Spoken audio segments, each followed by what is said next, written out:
શ્વાસ એક ક્ષણ માટે અટકે છે, આંખો બંધ થાય છે અને દુનિયા કહે છે કે આ બધું અહીં પૂરું થયું. પણ શું ખરેખર બધું જ પૂરું થઈ જાય છે? શું જીવન માત્ર જન્મથી લઈને મૃત્યુ વચ્ચેની એક નાની મુસાફરી છે? અથવા મૃત્યુ પછી પણ કોઈ યાત્રા આપણું રાહ જોઈ રહી છે?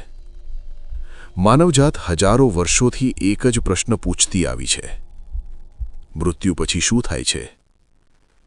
શરીર શાંત થઈ જાય છે, હૃદય ધબકવું બંધ કરે છે, શ્વાસ થંભી જાય છે. વિજ્ઞાન અહીં સુધી જ જાય છે, પરંતુ પ્રશ્ન અહીંથી શરૂ થાય છે. કારણ કે જે કંઈ શરીર નથી તે ક્યાં જાય છે? આધ્યાત્મ કહે છે, મૃત્યુ એ અંત નથી, મૃત્યુ એ એક દરવાજો છે. જેમ મુસાફર એક વસ્ત્ર ઉતારે અને નવું વસ્ત્ર ધારણ કરે, એમ આત્મા એક શરીર છોડે છે અને આગળની યાત્રા પર નીકળી પડે છે. મૃત્યુના ક્ષણે આત્મા ધીમે ધીમે શરીરથી અલગ થવા લાગે છે.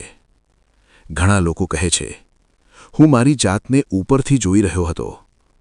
કોઈ કહે છે, એક અદ્ભુત શાંતિ અનુભવાઈ. કોઈ કહે છે, પ્રકાશ, અનંત પ્રકાશ. આ ક્ષણે સૌથી મહત્વની વસ્તુ હોય છે તમારો અંતિમ વિચાર. કારણ કે અંતિમ વિચાર આગળની દિશા નક્કી કરે છે. જેમ બીજ વાવો એમ ફળ મળે. મૃત્યુ પછી આત્મા તરત જ ક્યાંય વિલીન થતી નથી. તે પ્રવેશે છે સૂક્ષ્મ અવસ્થામાં. અહીં કોઈ ઘડિયાળ નથી, કોઈ સમય નથી, પરંતુ છે સ્મૃતિ. આત્મા સામે ખુલ્લું પડે છે તેનું આખું જીવન. બાળપણના દિવસો, માતા પિતાની છબી, કોઈને આપેલો દુઃખ, કોઈને આપેલો પ્રેમ, દરેક શબ્દ, દરેક વિચાર, દરેક કર્મ. અહીં કોઈ બહારનો ન્યાયાધીશ નથી. આત્મા પોતે જ પોતાનો ન્યાય કરે છે. અને અહીંથી શરૂ થાય છે કર્મનો નિયમ. તમે જે વિચાર્યું, જે બોલ્યા અને જે કર્યું, એ બધું તમારી સાથે જ આવે છે. કર્મ કોઈ સજા નથી, કર્મ કોઈ ઇનામ નથી. કર્મ તો એક પરિણામ છે. સારા કર્મ આત્માને હળવી બનાવે છે. ખરાબ કર્મ આત્મા પર ભાર બની જાય છે. અને આ ભાર અનુસાર આત્માને આગળનો માર્ગ મળે છે. કેટલાક શાસ્ત્રો યમલોકની વાત કરે છે. ડણાવવા માટે નહીં, પરંતુ સમજાવવા માટે કે જીવન જવાબદારી છે. અહીં કોઈ બચી શકતું નથી. ન શક્તિ, ન પૈસા, ન હુદ્દો, માત્ર કર્મ. જો ઈચ્છાઓ અધૂરી રહી ગઈ હોય, જો પાઠ શીખાયા ન હોય, તો આત્માને ફરી એક જન્મ લેવો પડે છે. સ્થાન બદલાય છે, પરિસ્થિતિ બદલાય છે, શરીર બદલાય છે, પરંતુ યાત્રા એ જ રહે છે.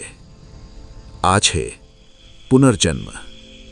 અને જો આત્મા લાલચ, દ્વેષ, અહંકાર અને ભયથી મુક્ત થઈ જાય, જો કર્મબંધન તૂટી જાય, તો આત્મા પુનર્જન્મના ચક્રમાંથી બહાર આવી જાય છે. આ સ્થિતિને કહેવાય છે મોક્ષ. જ્યાં કોઈ દુઃખ નથી, કોઈ ભય નથી, કોઈ પ્રશ્ન નથી, માત્ર શાંતિ. કેટલાક લોકો મૃત્યુની નજીક જઈ પાછા ફર્યા છે. તેઓ એક જ વાત કહે છે, ત્યાં પ્રેમ હતો, ત્યાં શાંતિ હતી, ત્યાં ડર ન હતો. શું આ માત્ર મગજનો ભ્રમ છે? અથવા મૃત્યુ પછીની એક ઝલક? જવાબ કોઈ પાસે નથી. પણ એક વાત ચોક્કસ છે, મૃત્યુ આપણને ડરાવવા નથી આવતું.